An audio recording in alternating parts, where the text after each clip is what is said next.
أعوذ بالله من الشيطان الرجيم بسم الله الرحمن الرحيم الحمد لله رب العالمين وبه نستعين وهو المعين وصلى الله على محمد وأهل بيته الطيبين الطاهرين اللهم صل على محمد وآل محمد.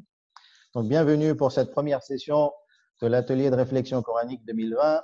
Hier, on a eu une bonne demi-heure concernant des préliminaires pour entrer dans le vif du sujet. Et aujourd'hui, sans tarder, entrons dans le vif du sujet avec tout d'abord la lecture des versets choisis et l'intervention. Et ensuite, on va exposer durant quelques minutes ce qu'on a rapporté d'une exégèse.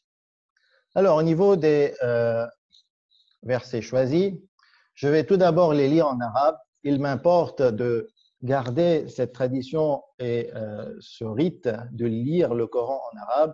C'est hautement important, ce rite, pour ceux qui ne comprennent pas l'arabe. Bien entendu, le but est de fixer un objectif de telle façon qu'on puisse comprendre et apprécier la beauté du Coran tel quel en arabe. Le temps on va laisser un petit peu de temps donc à l'intervenant du jour, Karim Hassan Ali, de se préparer et ensuite il va lire les versets, la traduction des versets et nous présenter ses réflexions.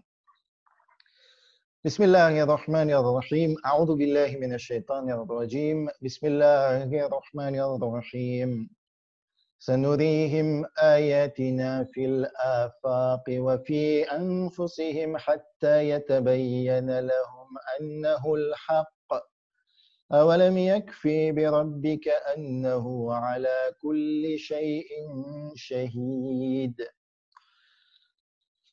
بسم الله الرحمن الرحيم إن في خلق السماوات والأرض واختلاف الليل والنهار لآيات لأولي الألباب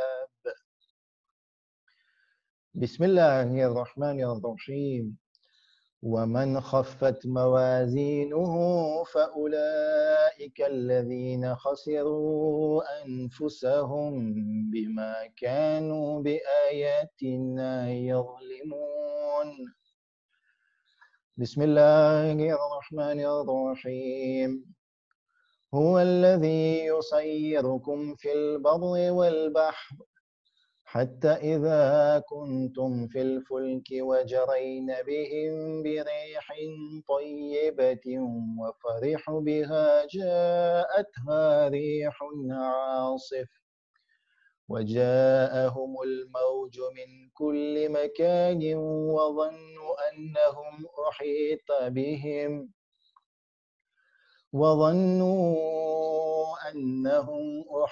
بهم دعوا الله مخلصين له الدين لئن أنجيتنا من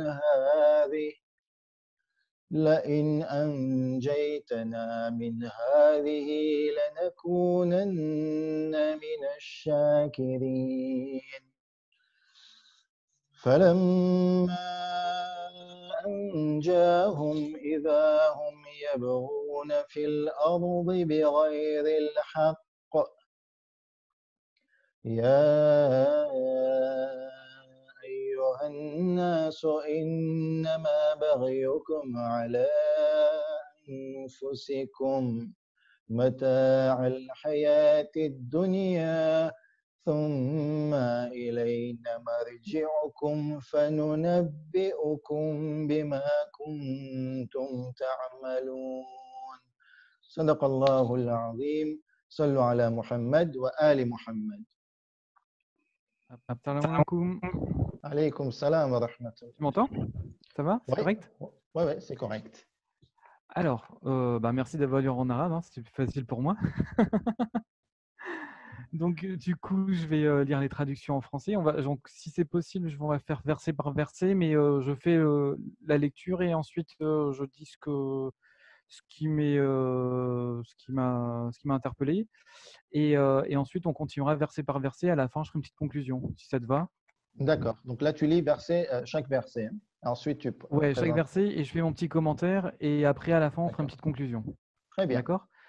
Donc, sourate 41, verset 53, donc c'est la sourate Fussilat. Nous leur montrerons nos signes dans l'univers et en eux-mêmes, jusqu'à ce qu'il leur devienne évident que c'est cela, le Coran, la vérité. Ne suffit-il pas que ton Seigneur soit témoin de toutes choses? J'ai pris une autre traduction, c'est parce que je suis plus habitué à celle-là, c'est celle de Aboul Qasim Fakri.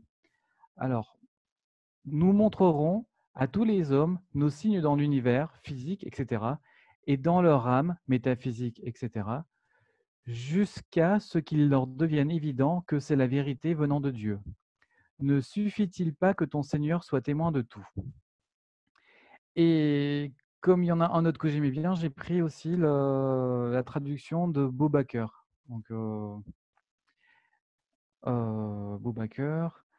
Nous leur montrerons nos signes à tous les horizons et en eux-mêmes, jusqu'à ce que la vérité éclate pour eux. Et quoi? Ne suffit-il pas que ton Seigneur soit le témoin de tout? Donc, ce verset est de la sourate Fussilat. Donc, la sourate Fussilat veut dire verset détaillé. Donc, je reprends juste un petit peu la sourate vite fait. Alors, donc, c'est dans cette sourate, Allah subhanahu wa ta'ala commence par détailler la création au début de la sourate. Et au fur et à mesure, il s'adresse aux prophètes. Et les quelques versets précédents, donc je crois que c'est 51 et 52, il parle des impies, en fait, de ceux qui récusent le Coran. Et donc, on atterrit sur la sourate 53, sur la verset 53, pardon, sur le verset 53. Et elle, là, dans ce verset, promet donc aux prophètes que pour les impies, il leur montrera, donc il leur donnera des preuves pour que la vérité soit évidente. Et il détaille un petit peu, alors vraiment deux petits, succinctement. Donc il leur parle, il leur dit où. Donc les preuves, les signes seront dans l'univers. Donc dans l'univers, c'est quand même assez vaste, hein. Ça repose tout ce qui est galaxie, tout ce qui est astronomie, tout ce qui est astrophysique et tout ce qui est sur Terre aussi. Et puis aussi, il dit nos signes dans l'univers et en eux-mêmes. Donc en eux-mêmes, évidemment, on va tous penser médecine. Donc vraiment le corps humain, la formidable machine, tout est bien conçu, tout est vraiment top, c'est vraiment bien fait et tout. Mais il n'y a pas que le corps humain. Pour moi, il y a aussi l'âme. Et là, là-dessus, ben, on n'est pas encore arrivé puisqu'on ne sait pas capter l'âme. On a très peu de choses, très peu de connaissances là-dessus. On ne sait pas si c'est en quelle matière, dans quelle dimension, sous quel système. Et ça, ben, ces signes-là, d'accord, les signes de l'âme, ben, pour l'instant, on n'y est pas vraiment. Alors, forcément, il y a des gens qui ont des dons et qui voient ces choses-là, mais ceux-là, ils ne sont pas encore très écoutés. On ne les voit pas vraiment dans notre monde à nous, monde cartésien, en fait, on va dire ça comme ça. Et, et donc, du coup, ben, il reste encore des choses à voir. Quand, donc on voit que c'est un futur, donc à partir du moment où ce verset a été révélé, donc il y a eu plusieurs signes, donc au bout d'un jour, 100 ans, 1000 ans, mais on y est encore, il y a encore des choses qui arrivent. Et d'ailleurs, j'ai l'impression que c'est un futur plutôt continu, quelque chose qui, de là jusqu'à la fin des temps, jusqu'à la fin du monde, en fait. Il enverra des signes et toujours des signes pour que les gens puissent voir que c'est une vérité. Alors, le truc, c'est comment? Alors, comment est-ce qu'on voit? Alors, on verrait, d'après tout, on verrait d'abord avec les yeux, parce que moi, j'aime bien ça, je suis un peu saint Thomas. Et puis après, il y a ceux qui sont vraiment très gnostiques, là, ils voient avec leur cœur. Et puis après, il y a les autres. Les autres qui sont plutôt scientifiques, qui sont pas très cœur, pas très. C'est pas grave s'ils ne voient pas. Mettons qu'ils comprennent le système, comment ça marche, et ben ils adhèrent. Et ça, c'est plutôt pour les scientifiques, pour les gens un peu plus raisonnés. Je dis pas que les littéraires sont pas raisonnés, hein. Quand je dis scientifique, c'est vraiment instruction un peu plus, un peu moins. Je m'embrouille un peu là. Plus instruction, voilà, hein, plutôt instruit avec un bagage technique qui puisse comprendre et raisonner correctement en fait. Donc là, c'est voilà, c'est comment. Et puis quoi? Alors là, moi, le quoi, parce que dans une traduction, j'ai le Coran. Dans d'autres traductions, c'est pas précisé le Coran. Et là, ça m'a un peu gêné. Parce que bah, la vérité, si on dit que c'est le Coran, ben, le Coran, c'est lequel? Parce que bon, il y a le Coran, il y a celui qu'on a, celui qu'on lit. Est-ce que c'est le Coran traduit, pas traduit? Il y a des pertes. Et est-ce que c'est celui de l'arabe? Donc, est-ce qu'il faut comprendre l'arabe à 100%? Est-ce que c'est le Coran du prophète? Parce que bon, le Coran du prophète n'est pas, des fois, on pense que c'est pas le même que celui des califes. Est-ce que c'est celui des califes, compilé par les califes? Est-ce que c'est le Coran de l'imam Ali, en fait? Puisque chez nous, on dit que l'imam Ali avait son Coran et que c'était bien expliqué, que ça n'avait rien à voir avec apparemment, enfin, la tradition que j'avais lue parlait de 7 dos de chameau, donc c'est quand même quelque chose. Et puis après, le Coran, il n'y a pas que le Coran écrit, il y a le Coran parlé, il y a le Coran parlant. Donc quand je parle des Corans parlants, je parle bien sûr de nos imams et surtout de notre imam à nous, en fait. Est-ce que la vérité, c'est pas pour notre imam? Et donc il y a plein de questions. C'est vrai que sur un ayat, tout peut pas être expliqué. Mais voilà, donc cet ayat-là, quand même, laisse des choses en suspens et sujette à interprétation. Et puis quand on regarde dans notre côté, on a l'impression qu'Allah a besoin, en fait, a besoin de montrer les signes aux impies pour rassurer son prophète. En fait, ça donne aussi une dimension un peu humaine au prophète. Le prophète, il a l'air. Et alors oui, c'est quelqu'un d'exceptionnel, c'est notre prophète, il est parfait, c'est l'humain parfait. Mais l'humain parfait avec ses doutes, avec ses peurs, avec ses tourments. Oui, on sent, alors je dis pas qu'il l'a dit, hein, ça vient de moi. On sent qu'il aurait dit là, écoute, là, ils veulent pas croire. Moi, je suis là, j'emmène, je les preuves, je leur donne, je récite mes ayats, je fais tout ça. Et puis eux, ils sont là, ils sont en train de dénigrer. C'est pas leur. Et là, il est là, il est comme un confident, il est aussi comme un protecteur, il est comme un ami. Et puis il est là, celui qui encourage et celui qui dit au prophète, t'inquiète pas, moi je suis là, moi je leur montrerai et puis tu réussiras. Et puis il n'y a pas de souci, c'est pas un. Je suis là, t'inquiète pas, et je suis ton protecteur et ton soutien, ton principal soutien. Et moi, j'aime bien cette façon de voir là, parce que bon, on dit toujours que le Coran est parlant, il parle aux gens en fait, et puis il parle aux gens suivant leurs connaissances, et puis suivant leur, pardon, suivant leur, comment on dit ça? Donc il parle aux gens suivant leur, oh, pardon, voilà, c'est parti. Donc voilà, il parle aux gens suivant leur, Degré de bon. compréhension, degré rationnel C'est de pas leur suivant leur intelligence, sensibilité, voilà, pardon. C'est suivant leur sensibilité. sensibilité, voilà. Suivant comment toi tu peux ressentir, comment moi je peux ressentir, suivant ce que tu as vécu, suivant ce que j'ai vécu, on ne ressent pas le Coran de la même façon, forcément. Euh, et donc des fois, j'ai l'impression que ce petit ayat-là, quand je le lisais là depuis hier, eh ben, j'avais l'impression qu'il me parlait aussi à moi en me disant, bah écoute, ben, n'aie pas peur, fais ce que tu as à faire, et c'est pas grave si les gens ils comprennent pas, et si des fois ils se moquent, et des fois ils sont dans leur truc, dans leur dogme et dans leur machin. Mais toi, tu fais ton petit chemin, et puis là, il sera là, il va te guider, et puis si ça marche pas, il va te détourner pour te remettre sur le bon chemin. Des fois, une petite claque, ça peut aider. Enfin bon, je dis ça entre guillemets, bien sûr. Et voilà, donc voilà. Pour cette première partie, voilà, en disant que ben, Allah il sera là pour m'aider. Et puis la deuxième phrase, bien sûr, la deuxième phrase, ne suffit-il pas que ton Seigneur soit aimant de toutes choses? Eh ben, vient aussi renforcer la première phrase. Allah lui-même se porte garant, il voit nos actes, il voit nos âmes. Et puis peut-être peu importe le résultat, hein, on ne sait pas vraiment, mais enfin si, je pense que d'ailleurs on devrait le savoir. Il faut agir et on sera forcément aidé par Allah. Il ne laisse pas les gens tomber. Des fois c'est miraculeux, parce que des fois c'est impossible et voilà. Des fois tout se passe bien et alhamdulillah, c'est vraiment par la grâce d'Allah. Des fois tout va mal et on retombe sur nos pattes, et vraiment Allah vraiment nous guide vraiment quand les actes sont bons. Et des fois c'est juste le niet. Bah, on fait, ça marche pas, mais le niet était bon, c'est pas grave, c'est pour quelqu'un d'autre. Mais là, nous gratifie quand même des bienfaits même si on n'a rien fait, même si c'est juste dans le niet. Des fois, c'est pour un simple doigt. Je vois quelqu'un qui fait une bonne action, bah, moi, je l'ai pas faite, mais au fond de moi, je fais, là, aide-le, franchement, il a tout mon soutien et je voudrais qu'il ait tout son soutien aussi. Et ben, là aussi, ben, dans ces cas-là, il nous gratifie aussi pour notre bonne foi et puis pour notre bon niyat en fait. Donc moi je trouve que dans cette ayat-là, on voit aussi toute la mansuétude et toute la miséricorde d'Allah, elle est exposée là-dedans. Des fois, on a l'impression que c'est un Dieu inaccessible, mais en fait, pas du tout. Donc pour cette ayat-là, c'est ce que j'avais à dire, un peu à la Forest. Et donc si on peut Ok. passer au verset 190, sourate 3, s'il te plaît. Merci.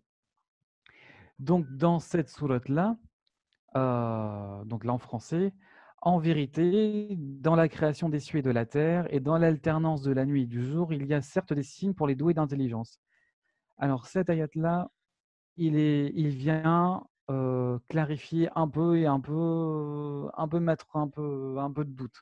Parce que ce verset-là, donc il donne quelques pistes, 3 signes en fait exactement, pour 3 signes d'Allah, donc sur la création des cieux, de la terre et l'alternance de la nuit et du jour. Et sauf qu'à l'époque, quand le verset était révélé, les gens n'avaient pas forcément l'instruction, il n'y avait pas forcément la possibilité matérielle et physique de comprendre tout ça. Maintenant, avec tout ce qu'on a, tout ce qui est scientifique, tout ce qui est satellite, tout ce qui est calcul, tout ce qui est, on a eu pas mal de gros cerveaux qui sont passés, qui ont pu expliquer en gros sur des théories, donc qui ne sont pas forcément vérifiées, mais qui tiennent la route, comment tout ça s'est compilé. Et ces signes, des fois, pour nous, paraissent comme une évidence et qui ne l'étaient pas à l'époque. Et maintenant que tout ça a été prouvé, d'autres questions interviennent. Donc forcément, maintenant, on n'est plus sur la création, enfin, entre guillemets, des cieux et de la terre, si, enfin, mais on est maintenant sur la théorie du Big Bang. Donc c'est la théorie. Donc la théorie tient la route à peu près. Maintenant, elle n'a pas été vérifiée. La physique est passée de la physique, tout ce qui était physique de base, à de la physique quantique et à la physique moderne. Tout ça n'a plus a carrément changé presque entre guillemets de niveau. Hein. Je ne dis pas qu'à l'époque c'était pas bien. Après, avec le matériel qu'on a, l'arrivée de l'informatique et tout ça, ça a carrément révolutionné les calculs tout simplement, hein, et la modélisation. Et, euh, et donc maintenant, forcément, on a d'autres signes qui apparaissent et d'autres questions. Et évidemment, ces réponses sont aussi dans le Coran, peut-être pas aux mêmes endroits, mais elles y sont. Et d'un point de vue un peu, si on prend un peu de recul, un peu plus d'objectivité, on se dit, c'est un peu bizarre quand même ce verset, parce que ceux qui voient, il y a certes des signes pour les doués d'intelligence. Ça veut dire que ceux qui ne voient pas les signes, en gros, c'est des pas intelligents. C'est un peu space. On se dit que ce Dieu-là, c'est plus trop le Dieu qui guide, quoi. C'est un peu le Dieu moqueur. Parce que si t'es intelligent, tu vois, et si t'es pas intelligent, tu vois pas. Et c'est quoi l'intelligence? L'intelligence, c'est quoi? C'est la compréhension, c'est aussi l'apprentissage, et puis c'est aussi l'adaptation. Donc là aussi, on se pose des questions. On se dit, l'intelligence, c'est pas forcément l'instruction. C'est pas le plus instruit qui est le plus intelligent. Ça, c'est faux, sinon ça serait. Et, euh, et donc là, allez, ça reste un peu en suspens. On se dit, bon, du coup, qu'est-ce qu'il fait? Allah, il guide plus qui il veut? Si, bien sûr qu'il guide qui veut. Mais bon, doué d'intelligence, moi, ça me gêne un peu. C'est quelque chose qui m'avait gêné. Et, euh, et donc, du coup, quand on est un peu comme moi, donc pas forcément intelligent, on dit quoi? Mon Dieu, je vois pas ces signes, je dois faire quoi? Moi, je pense qu'il reste plus que les doigts. Enfin, bon, heureusement, il y avait que les doigts à l'origine, donc c'était pas mal. Et c'est pas pour autant qu'on ne reconnaît pas elle là, c'est pas parce qu'on voit pas ces signes-là. Enfin, c'est un peu, voilà, c'est sujet à interprétation. Je trouve que voilà, il restait un peu, j'étais un peu, voilà. Ce genre de verset-là me met toujours mal à l'aise en fait, parce qu'on a ou pas le choix, ou on est idiot ou pas. Et oh, tiens, Zoher, il a pas apprécié. Alors, et si tu peux me mettre les versets 22-23, en fait, s'il te plaît, de la sourate 10, de sourate Yunus, si c'est possible, pour tout ça. C'est bon? Merci, oui. Alors, par contre, je vous ai pas fait le plus en traduction parce que sinon on va perdre trop de temps. Donc, je garde celle que j'ai sous les yeux. Hein. Donc, c'est à peu près celle-là.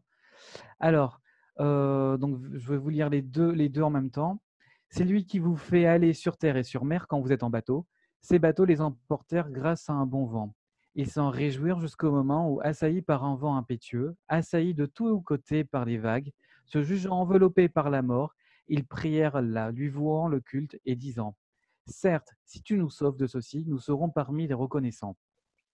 Lorsqu'il les a sauvés, les voilà qui, sur terre, transgressent injustement. Ô gens, votre transgression ne retombera que sur vous-même. C'est une jouissance temporaire de la vie présente. Ensuite, c'est vers nous que sera votre retour, et nous vous rappellerons alors ce que vous faisiez. Je vais prendre, par contre, pour le commentaire, je vais prendre les deux un peu séparément. Alors, dans le verset 22, ce verset, bon, il est relativement clair, hein, c'est dans les moments difficiles, on connaît Allah, et ce qui sous-entend que dans les moments de bonheur, ben, bye bye. C'est pas, c'est vraiment pas ce qu'il y a à faire d'ailleurs, je pense, puisque Allah, il est omniscient, il est là tout le temps et il nous accompagne et tout peut, d'un moment à l'autre, s'en aller aussi.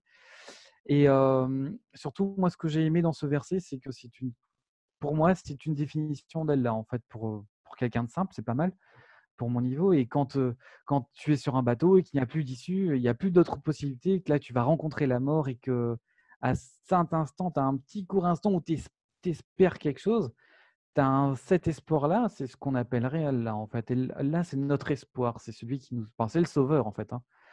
Et je crois qu'en plus, j'ai vu sur un indice, donc on s'est un peu copié. Et donc, cet espoir-là, ce serait une définition d'Allah, en fait.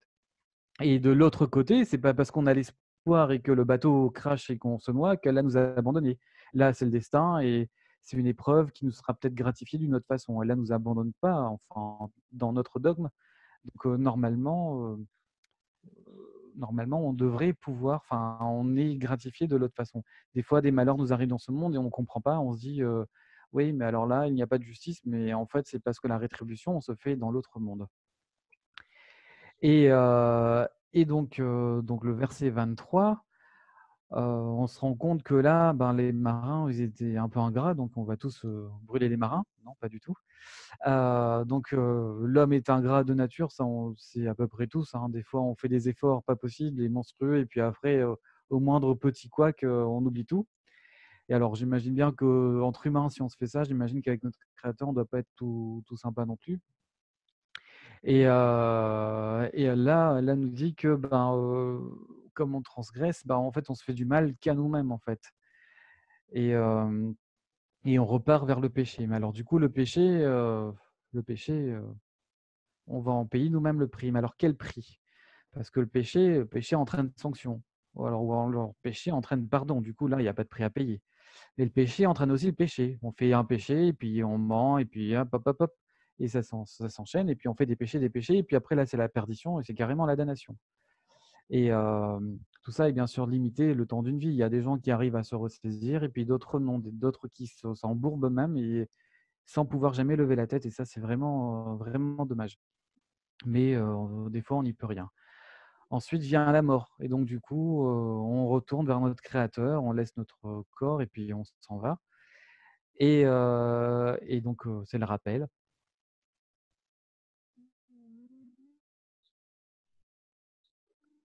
Pardon, oui, donc il fait le rappel. Et, et donc, par contre, là, on a une question qui se pose. Il n'y a pas de sanction immédiate. Moi, je pense, enfin, on pourrait penser qu'une fois que la vie est passée, hop, la sanction arrive, on retourne au Créateur et hop. Non, non. Le Créateur, dans toute sa bonté, nous rappelle d'abord ce que nous avons fait. Et là, euh, on est témoin de notre vie, on est témoin de tout ce qu'on a fait. Tout va repasser devant nous. Et effectivement, il n'y aura plus d'issue. On ne pourra plus contester. Si tu peux passer à Soulat Arlaf, verset 9, s'il te plaît. Merci. Et donc, la Soulat Arlaf, c'est les murailles. Et quant à celui dont les bonnes actions pèseront léger, voilà ceux qui auront causé la perte de leurs âmes, parce qu'ils étaient injustes envers nos enseignements. Alors, dans cette sourate, dans ce verset, pardon, Allah subhanahu wa ta'ala parle des bonnes actions de balance. Et donc, il y a les bonnes actions qui vont compter, mais il y a aussi les mauvaises. Donc là, apparemment, donc les bonnes actions seront légères. Donc, quid des mauvaises actions? Elles peuvent être encore plus légères, mais là, apparemment non, puisque c'est une balance de machin. Donc, elles seront bien légères par rapport aux mauvaises actions. Donc, soit les bonnes actions, donc il n'y aura pas de perdition, hein. Enfin, il y aura plus rien à faire une fois que les actions seront pesées. On sera dans la perte de nos âmes. Mais dans ce verset, il est bien précisé que euh, ce qui pourrait causer la perte des âmes, c'est surtout le fait d'être injuste envers les enseignements. Mais alors, du coup, qu'est-ce que sont les enseignements? Est-ce que les enseignements sont les signes ou est-ce que les enseignements sont ce qu'on nous aura appris? Parce que reconnaître les signes, comme on a vu tout à l'heure dans le verset 53 de la sourate 41, on ne peut pas forcément les reconnaître, les signes. On n'est pas forcément des fois capable ou on n'a pas forcément la possibilité ou ainsi de suite. Et donc, dans ce cas-là, je pense plutôt que c'est plutôt les enseignements dont on parle, de ce qu'on a appris, ce qu'on va nous apprendre, des enseignements du prophète, des imams et de ce qu'on nous apprend et de ce qu'on fait en fait. Alors du coup, être injuste, injuste envers ce qui nous a été appris ou ce qui nous a été révélé, pardon. Donc injuste, ne pas voir, prêter attention, alors ne pas expliquer. Donc après, du coup, c'est quel type d'injustice? Injustice faite exprès ou injustice par inadvertance? Bon, des fois, moi, je fais des trucs. J'ai lu un cheikh, je crois que c'était Aga Chafouet, qui m'avait expliqué un peu tout ce qui était Guna et Sagera et Guna et Kobela. Et je veux dire, les petits Guna, on en fait, mais alors à l'appel, hein. Je veux dire, les gens, pas se lever quand les parents dans une pièce. Moi, je peux pas. Ça m'est jamais arrivé. Malheureusement, du coup, maintenant, j'essaye. Mes parents, ils me font me rasseoir. Donc, bon, c'est un peu space. C'est pas du tout dans notre culture. Donc, il y a des choses, voilà, on ne sait pas trop vraiment. Et puis, des fois, on peut être injuste par le doute. Moi, je doute de quelque chose, je le fais pas. Ça veut pas dire que je suis injuste, mais ça veut dire surtout que j'essaie de comprendre avant de faire. Et j'essaie de comprendre. Et des fois, c'est le gnôle. Mais bon, du coup, est-ce que le gnôle compte? Bon, c'est pas vraiment. Des fois, on fait des mauvais choix aussi. Et des fois, on peut être injuste par la mauvaise formation. Je suis désolé, nous, on descend de familles qui étaient musulmanes, et puis ainsi de suite. Et il y en a qui sont plus musulmans que d'autres, entre guillemets, hein. Je veux dire, il y en a qui sont pratiquants, très pratiquants. Puis on habite là où ils viennent de familles, c'est un peu plus olé olé. Et ben ceux-là, ils ont été injustes, mais du coup, est-ce que la sanction leur combat eux, un combat à l'environnement, un combat des fois, il y en a qui s'écartent de la religion parce que d'autres sont trop dedans et on peut plus s'adapter, en fait. C'est très, très difficile. Alors, je dis pas que c'est la faute des autres, hein, bien sûr. Il y a un juste milieu à avoir. Moi, j'ai eu un cas à Saint-Pierre où la personne, c'était une crème. En plus, c'était un converti, donc il n'y en a pas beaucoup. J'aurais pas dû le dire ça. Mais vraiment, mais alors, il était très, très dur. Il est très, très dur, mais ça ne veut pas dire que c'est pas une bonne personne. Mais s'ils vont parler avec lui et qu'on se fie à ce qu'il dit, ben, on fuit, on court. Pourtant, lui, il est venu vers la religion, mais bon, c'est un peu spécial.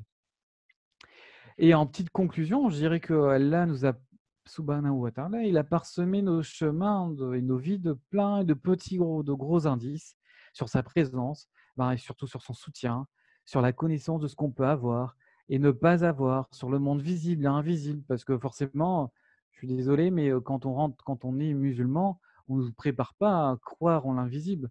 Enfin, bon, alors on croit à des histoires qui datent de 1400 ans, mais moi je vous dis, moi des fois je réfléchis au prophète Ibrahim, quand on lui a dit, écoute, il faut Ismaïl, c'est chaud, enfin c'est difficile pour un père et pour une personne. Enfin, on réfléchit que la personne, elle a dû avoir du mal, ça doit vraiment pas être facile. Et il a vu ça en rêve, je crois, ou en songe. C'est même pas un truc c'est pas un truc qui lui est tombé dessus, je veux dire. Il a rêvé de ça, ou il a. Mais moi, on ferait ça, on m'enverrait à l'hôpital psychiatrique, quoi. J'aurais des médocs. Et vraiment, c'est vraiment terrible. Et moi, je pense qu'on n'est pas vraiment pas préparé au monde invisible. Alors que, ces signes sont à notre portée. Il y a des choses à faire, il y a sûrement des connaissances à avoir, des choses à transmettre qu'on ne connaît pas. Après, c'est vrai que bon, on n'est pas forcément dans les hautes sphères. Et donc, certains le voient facilement, forcément, ceux qui ont l'habitude. Je suis trop long, c'est ça, Murtaza? Ouais, ça commence là. Pardon, je Tu termine. tu t'écartes un peu. Excuse-moi. Non, Et c'est pour te recadrer au niveau du temps. Comme c'est toi, oui, je peux me le j'arrive. permettre. Non, il n'y a pas de souci. Donc, je termine, j'ai deux phrases. Donc, certains le voient facilement et d'autres moins. Et ce n'est pas parce qu'on est musulman qu'on a une meilleure perception de cet environnement. Je vous donne l'exemple du. Ah, ça y est, en plus, Zohar, il me vanne. C'est pas parce qu'on est musulman qu'on voit mieux les choses. Des fois, un esprit un peu objectif, des fois, ça aide. Et donc, ce que j'ai envie de dire aussi, c'est que il y a eu pas mal d'altérations aussi à cause du temps, de la police, enfin de tout ce qui s'est passé entre le moment où il y a eu le prophète et nous. Et nous, on s'est peut-être créé un nouveau paradigme qui est totalement différent et qui s'égare totalement, en fait, vraiment de notre présence sur Terre. Et vraiment, nous, ce qui nous importe, ce qui devrait nous importer, c'est vraiment d'adorer le Seigneur et de contempler son œuvre. Et c'est signe. Voilà, je stoppe là. Tu veux conclure? Tu m'avais dit, tu Non, nous c'est avais bon, dit que tu voulais. C'est bon? ouais. C'est OK. Merci pour l'attention et je suis Super. désolé pour le temps. Non, non, c'était bien, c'était très, très riche, mais voilà, comme on est pris par le temps, malheureusement, on n'a pas le choix. Cette réalité nous impose sa vérité. Alors, avant de passer à la deuxième partie et de commencer cette deuxième partie, je vais rappeler certains points. Étant donné que vous êtes plus nombreux que d'habitude, je suppose qu'il y a des personnes qui participent à cet atelier de réflexion coranique pour la première fois. Et automatiquement, ils seront ou ils sont surpris par l'exercice qu'on est en train de réaliser. Donc, pour qu'ils aient toutes les informations, il faudra qu'ils se réfèrent au site inour.fr et ils retrouveront les toutes premières sessions des ateliers de réflexion coranique qu'on avait commencé en 2017. Et donc, cette année, c'est la 4e année.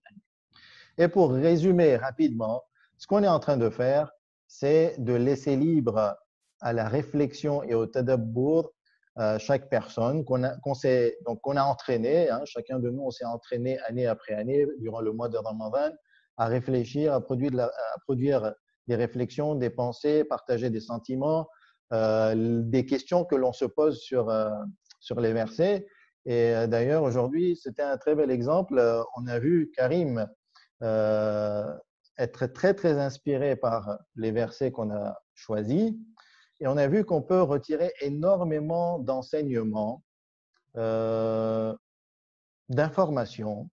On peut se poser beaucoup de questions sur ces versets où on ne trouve pas la réponse dans ces versets.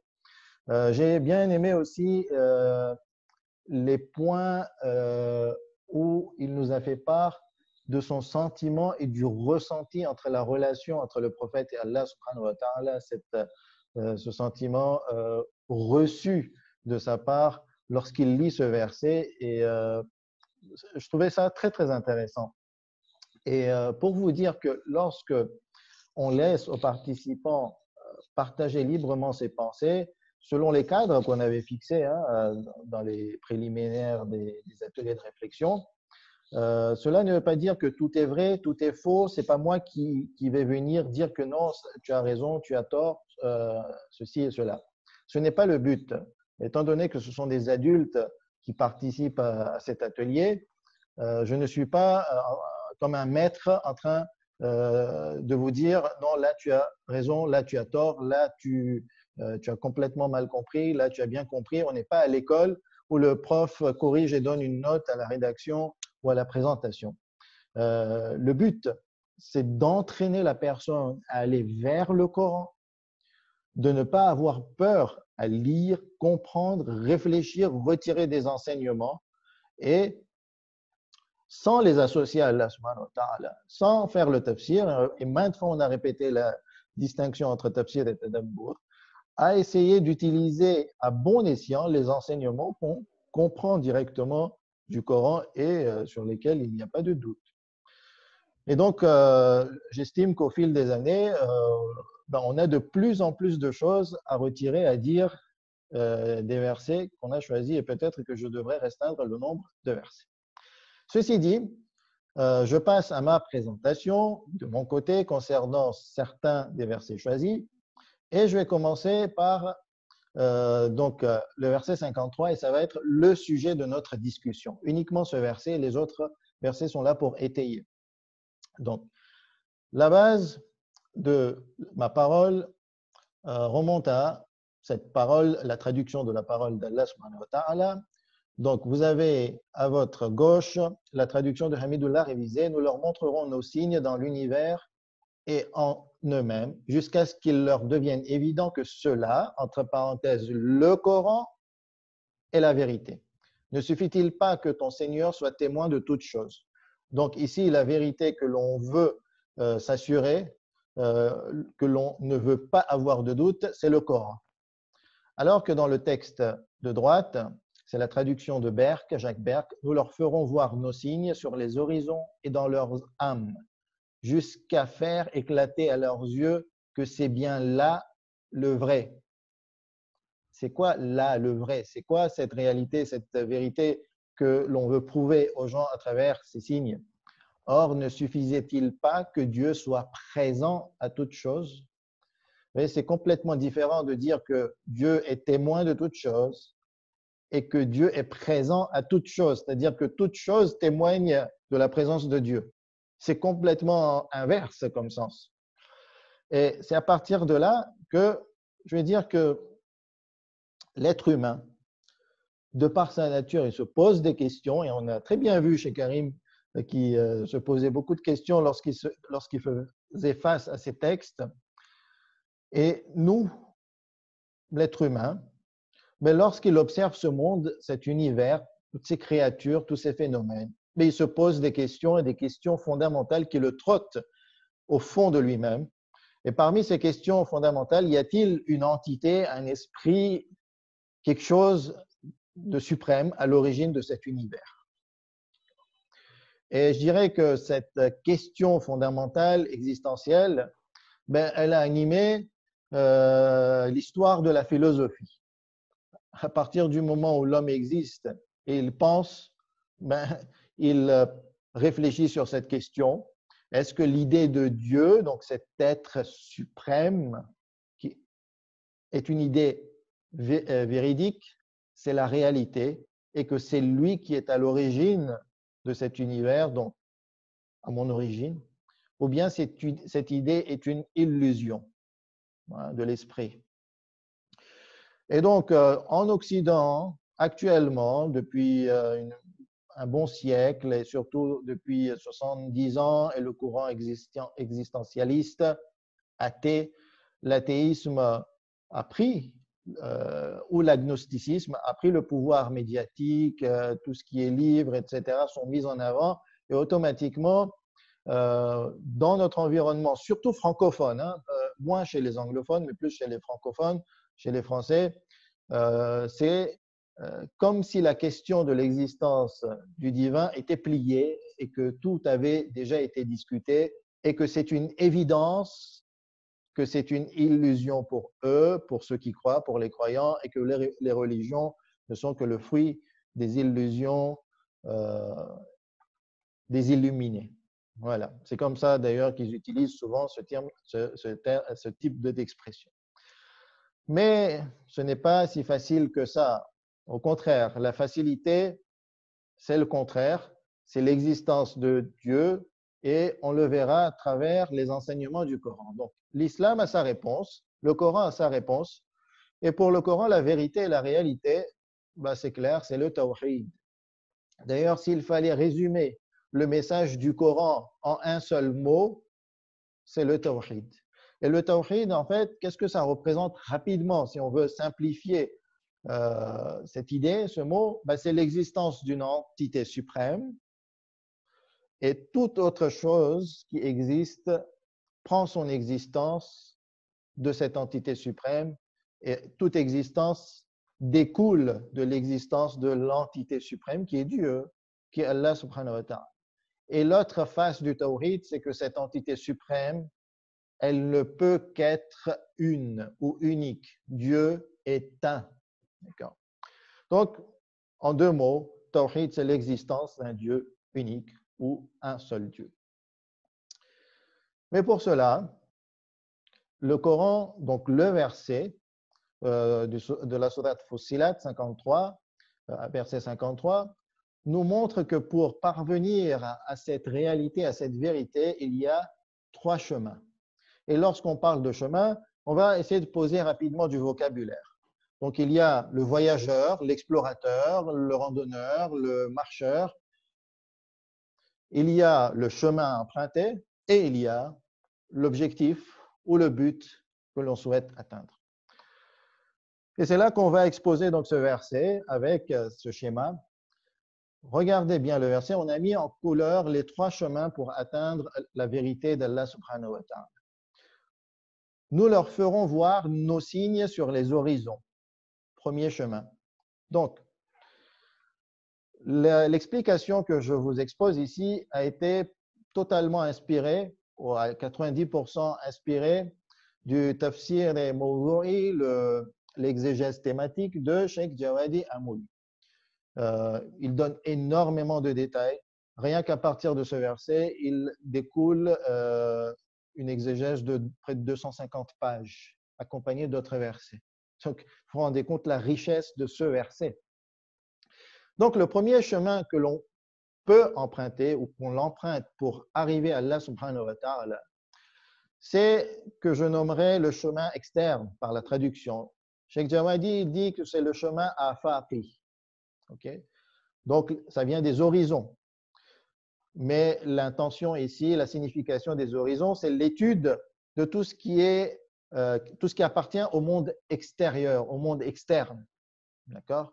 Donc, lorsqu'on étudie le monde externe, on doit, selon le Coran, arriver à Allah subhanahu wa ta'ala. Je vais ensuite rentrer dans les détails dans les prochaines diapos concernant les principales balises et caractéristiques de ces chemins. Pour le moment, j'expose ces chemins. Le deuxième chemin, c'est ce que j'ai traduit par le chemin interne. Le chemin interne, c'est l'observation et l'étude de mon propre esprit, de ma propre âme, de mon moi. Ce que Cheikh Djawadi Amouli a nommé comme le chemin anfusi, qui vient du nafs. Enfin, le troisième et dernier chemin, le plus fort, celui qui ne laisse aucun doute, celui qui est le plus efficace en termes de poussée de l'être humain vers Allah subhanahu wa ta'ala. Ce chemin nous met en présence d'Allah subhanahu wa ta'ala. Et d'ailleurs, c'est ce qui est dit, que Dieu soit présent à toutes choses. C'est le chemin direct, existentiel. C'est le chemin qui ne passe par aucun intermédiaire. Si vous voulez, tous les débats philosophiques, je ne sais pas si vous avez lu Le Monde de Sophie, on nous disait de lire ce livre en terminale, et c'était un parcours en 400-450 pages de l'histoire de la philosophie qui a été vulgarisé par Justin Gardner, et très facile à comprendre. Et pour dire que voilà, 2500, 3000 ans de philosophie, ben finalement, ça ne concerne ici que le chemin externe et la réflexion sur les signes externes d'Allah subhanahu wa ta'ala. Mais le chemin interne et surtout le chemin existentiel a été très, très peu exploré par les chercheurs et encore moins les chercheurs occidentaux européens. Il n'y en a pas grand monde. Avant de vous donner les balises et les caractéristiques de ces trois chemins, j'aimerais vous donner un exemple pour que vous puissiez mieux comprendre ces trois chemins. C'est un exemple matériel. Donc, automatiquement, ce n'est pas un exemple parfait, d'accord? Puisqu'on va parler que du monde matériel. Automatiquement, peut-être qu'on va s'écarter d'un certain angle, mais Inch'Allah, ça vous fera bien comprendre ces trois différents chemins. Admettons que je suis là dans ce paysage, hein, je suis un acteur qui suis, admettons, sous les cocotiers, là, sous les palmiers ou sous ces arbres, où est ma flèche, et que je cherche à prouver l'existence de l'eau. Il pourrait y avoir trois chemins, l'existence et la présence de l'eau. Le premier chemin, j'appellerais le chemin externe, c'est l'étude des racines des arbres. Je vais commencer à regarder l'arbre, c'est un arbre vert, j'essaie de fouiller sous la terre, je vois ses racines et hop, là je vois, ah, il y a de l'eau aux alentours. Donc, par cette étude, j'aurais prouvé l'existence de l'eau quelque part ici. Le deuxième chemin, que disons, je vais appeler le chemin interne dans cet exemple, c'est que je me rapproche un petit peu plus, je fasse le tour et je me rapproche de la mer et je regarde la plage et je regarde cette flore en bordure de plage. Je regarde, waouh, comment ils sont verts, ces arbrisseaux. Donc, cela veut dire qu'il y a de l'eau. Hein, des fois, vous allez me dire, ben, cette personne, elle est bête, pourquoi elle ne regarde pas la mer pour prouver l'existence de l'eau? Ben, c'est exactement le chemin le plus facile. est le plus direct. Il suffit de regarder la mer pour dire qu'il y a de l'eau, puisque la mer, c'est l'eau. Et l'eau, c'est la mer ici. Et donc, on n'est passé par aucun intermédiaire dans le chemin direct pour prouver l'existence de la mer. C'est un petit peu, on va dire, le même principe pour être témoin de la présence de Dieu, pour voir Dieu et éprouver son existence, au lieu de passer par d'autres chemins qui sont finalement plus longs. Donc, en termes de caractéristiques de ces chemins, le premier chemin, le chemin externe, vous l'avez maintenant peut-être compris, on déduit ces points-là de l'explication, c'est qu'il s'agit d'observer l'univers, le monde externe, chaque créature, chaque phénomène, et cela pour déduire la véracité et la réalité du tawhid. Donc ici, le champ d'étude, il est très vaste, on peut étudier énormément de choses, elles sont tellement multiples ces choses, et l'univers est tellement vaste, voire infini. Donc le champ d'étude est très très large. Dans ce chemin, on utilise les outils sensoriels, les 5 sens, les outils mentaux, les images mentaux, et la raison et la rationalité. Et on fait donc je ne vais pas dire ces calculs mentaux pour ne pas mélanger avec les mathématiques, mais on analyse toutes ces images mentales qu'on a obtenues grâce aux outils sensoriels, et par les lois de la raison, on déduit l'existence d'Allah subhanahu wa ta'ala et la véracité du tawhid. Ce chemin est accessible à tous en général, même le commun, rapidement, il va analyser et il va aboutir à ce résultat. Il est facile à parcourir puisqu'il est accessible à tous et relativement efficace. D'ailleurs, la grande majorité des croyants utilisent ce chemin pour arriver à la véracité et la réalité du tawhid et qui se convainc, il est convaincu de cette réalité. En revanche, ce chemin a comme résultat une intensité faible en termes d'impact moteur, c'est-à-dire que le résultat à travers ce chemin ne nous poussera pas énormément vers un chemin spirituel, un cheminement spirituel fort et ne nous rapprochera pas forcément facilement et rapidement d'Allah subhanahu wa ta'ala. Et en termes d'objectif de vie, c'est le chemin le moins valeureux, selon ce qui est cité et mentionné dans le tafsir. Concernant le second chemin, l'objet d'étude, c'est mon moi, c'est mon âme, c'est mon esprit. En fonction des degrés de l'esprit, âme côté matériel, âme côté métaphysique, je ne souhaite pas rentrer dans ce débat pour le moment, mais l'objet d'étude, c'est uniquement mon âme. Il s'agit donc de bien observer les états de mon âme et ensuite prendre réellement conscience que je suis un être totalement contingent, c'est-à-dire complètement dépendant. Et d'ailleurs, rapidement, même si on en fait part, là pendant le confinement, eh bien, qu'est-ce qu'on est dépendant des autres et de la société? Qu'est-ce qu'on est dépendant de la nourriture et des boissons? J'avais même envie de dire que certains sont tellement dépendants du papier toilette. Et donc, il ne faut pas non plus observer de façon si prodigieuse pour déduire tous ces différents états d'âme. Mais cela demande quand même une observation précise et rigoureuse. Donc, le champ d'étude est réduit ici. Je ne m'occupe pas du monde extérieur, c'est mon monde intérieur. Là, il ne s'agit pas d'analyser mon corps de façon biologique et de l'anatomie. C'est vraiment l'âme et ses états. On utilise toujours les outils sensoriels, mais moins, plutôt les outils mentaux, la psychologie et mes propres ressentis. Et grâce à la raison, je déduis la véracité du tawhid. C'est accessible à beaucoup de personnes, à certains, mais en général, le commun ne porte pas attention à son moi. Donc, il est difficile à parcourir parce qu'il demande quand même de la concentration, mais il est très efficace, beaucoup plus efficace que le chemin externe.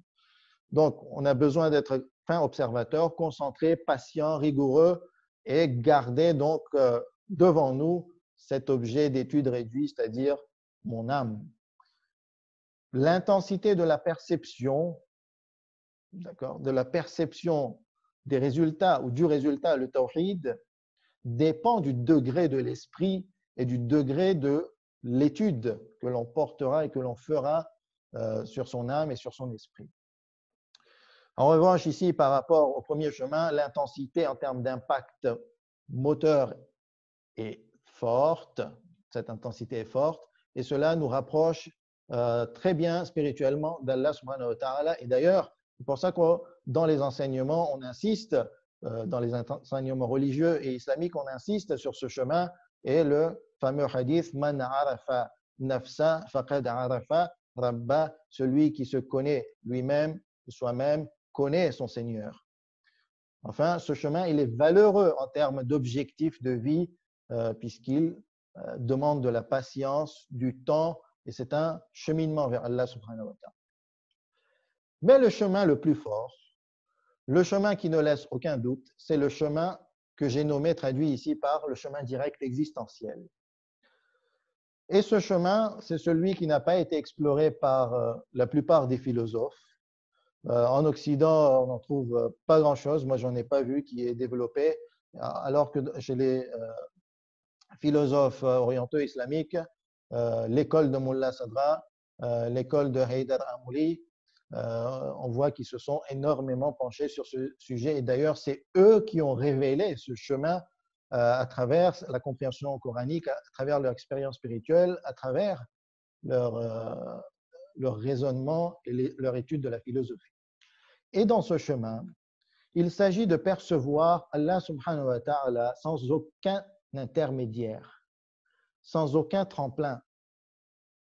Pas par la raison, on ne passe pas par la raison. Et c'est là que beaucoup incriminent les croyants en leur disant que selon eux, selon donc les agnostiques ou les athées, il n'y a pas de preuve rationnelle qui prouve l'existence de Dieu. Mais le croyant, des fois, il n'a même pas besoin de preuves rationnelles, puisqu'il a la présence d'Allah subhanahu wa ta'ala. Même si cette présence pour ce croyant n'est pas perpétuelle, puisqu'il est encore faible, mais elle peut être d'appoint, okay, par moment. Et donc, il s'agit donc de connaître Allah directement, existentiellement parlant. Même si existentiellement, ça n'existe pas en français apparemment. Allah existe, et moi, quand je réfléchis, quel est, on va dire, l'élément le plus fort en moi, si ce n'est mon existence? Si je n'existais pas, ben, à quoi me sert en fait toute cette complexité de mon moi et de mon corps? Ma valeur vient de mon existence et pas de ma complexité en termes de création. Et ce lien qui est essentiel, l'existence, c'est l'essence, mon essence d'un côté et l'essence d'Allah subhanahu wa ta'ala, à la seule et infinie différence, c'est que l'essence existentielle d'Allah est infinie et intensément infinie, alors que mon essence existentielle, mon existence, elle est finie, elle est dépendante. Comme j'ai dit tout à l'heure, j'ai une existence contingente. Je dépends, je n'aurais pas pu exister si Allah ne m'aurait pas donné existence, s'il n'y avait pas cette source qui m'aurait et qui me donne existence à chaque instant, ben je dépends de l'existence et je n'aurais pas eu cette existence. Peut-être que j'utilise des termes qui ne sont pas très familiers, mais vous savez, le problème, c'est quoi? C'est comme dans l'exemple de trouver la présence de l'eau en regardant la mer. Des fois, c'est tellement évident qu'on oublie. Et c'est ça le problème. En fait, on ne prend pas conscience de notre entité et de notre existence, et c'est là qu'on oublie ce qui est essentiel en nous, et on oublie ce lien existentiel qui nous relie à Allah subhanahu wa ta'ala. Donc, ici, dans ce chemin, mon cheminement dépendra de mon intensité et de ma force existentielle, et plus je vais m'élever, existentiellement parlant, à ce moment-là, je vais découvrir ce monde de l'existence et je vais aller de plus en plus vers Allah subhanahu wa ta'ala. Donc, ce chemin est accessible à ceux qui font énormément d'efforts, très difficile à parcourir, mais c'est un chemin infaillible. Il demande la réforme perpétuelle de soi, de se concentrer sur soi, de se parer des attributs divins, de respecter les commandements et interdictions divins. Cela ne veut pas dire qu'on devient ascète et qu'on devient un ermite et qu'on s'écarte du monde, pas du tout. Ici, si on arrive à parcourir ce chemin, l'intensité en termes d'impact moteur sera très forte et en termes spirituels, c'est vraiment l'extase, la paix, c'est parce que je me rapproche de la source. C'est le chemin le plus noble en termes d'objectif de vie. Et c'est là que je vais terminer avec le dernier verset qui parlait donc du ressenti de la présence de Dieu lorsqu'on est en extrême difficulté. L'exemple qui est pris dans le verset, c'est lorsque je suis dans un bateau et que ce bateau est cerné de vents impétueux. C'est une tempête très forte, il y a des ouragans et des tourbillons. Je n'ai plus personne, c'est vraiment, en fait, je sens ma contingence et ma dépendance absolue. Je ne suis rien.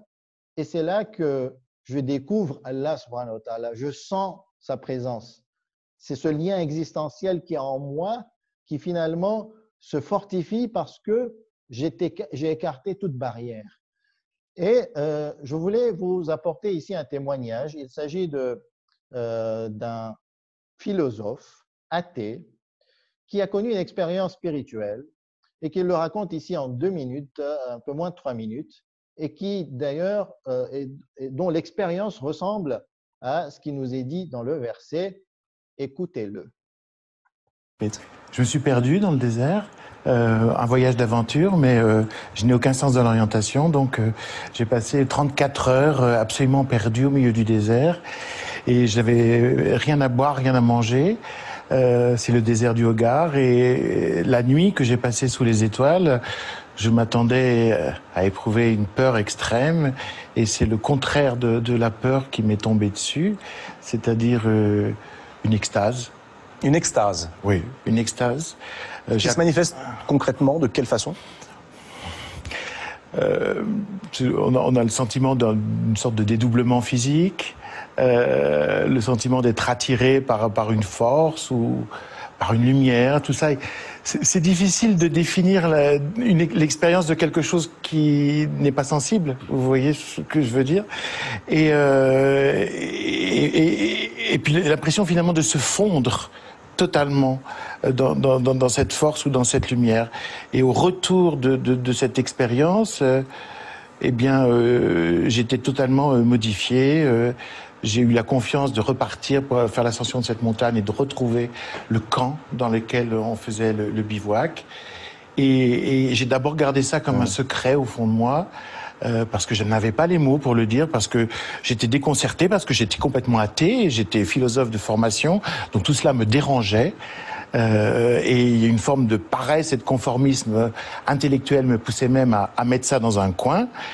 Et puis il y a un travail intérieur, comme une alchimie, qui se faisait et qui fait que cette croyance, cette confiance gagnée dans le désert a grandi et est devenue une foi que j'ai fini par avouer. C'est ce que vous racontez dans ce livre. Donc voilà, il a écrit un livre sur cette expérience, 15 ans après son expérience, La Nuit de Feu. Et si quelqu'un souhaite lire cette expérience, il peut acheter ce livre. Pas chez nous, bien entendu. Ce livre semble être bien intéressant. Et donc, je vais terminer cette longue présentation. Malheureusement, on a dépassé le temps qu'on s'était imparti, en rappelant que ce qu'on a retiré du verset, pour le moment, en fait, ce ne sont que des prémices. Et même si on ne veut pas faire un cours de théologie, de philosophie, etc., mais c'est juste pour vous dire que le point qu'on a retiré de ce verset, c'est qu'il existe 3 chemins pour atteindre la vérité d'Allah subhanahu wa ta'ala: le chemin externe, afaqi, le chemin interne, anfusi, et le chemin direct, existentiel, al-maqsad bi-maqsoud, comme le dit Cheikh Jawadi Amouli, où il y a finalement une forme d'unité entre le voyageur et l'objectif. Et donc, c'est avec ces mots que je termine et j'invoque Allah subhanahu wa ta'ala de nous donner la réussite de parcourir finalement ces trois chemins et de donner la complétude dans notre vie, Inch'Allah. Wa sallallahu ala Muhammad wa ali Muhammad.